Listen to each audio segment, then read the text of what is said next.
Noveldəniz Ramizoğlu. Avtobusun sürücüsü. Bəli. Və hadisə necə oldu? Buyurun danışın. Girdim Astrolokaya, mindüş elədim. Tərpəndim.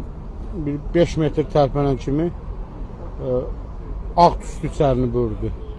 Qapını vurdum, açılmadı. Bir 10-12 sərnişin vardı düşməyə. Sərnişinlər qışqırdı. Orta qapını düşdüm, təpi ilə vurdum. Gəldim ki, maşının arxa tərəfindən alov bölüyüb. Aqranşeldə götürdüm 4 ədəd. İkisini maşından götürdüm, ikisini də obyektdən gətirdim. 4-ü ilə ilkin ödənişlə söndürənmədim. Maşını alıb bürüdü. Sonra yanığı söndürənlər. Xəsarət alan olur? Xeyr, heç bir xəsarət. Maşında 10-12 adam vardı, hamı da düşdü sərbəst. Ümumiyyətlə maşında hansı nasazlıq var idi? Xeyr, heç bir nasazlıq yoxdur. Səhər-səhər maşınlara baxılır, çıxılır, heç bir nasazlıq yoxdur.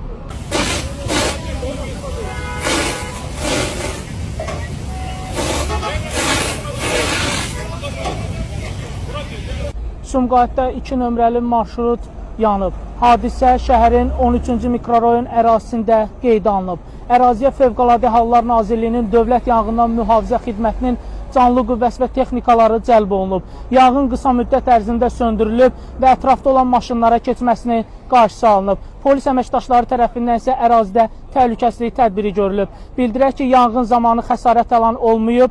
Avtobus sürücüsünün çevikliyi sayəsində bütün sərnişinlər avtobusdan düşürülüb.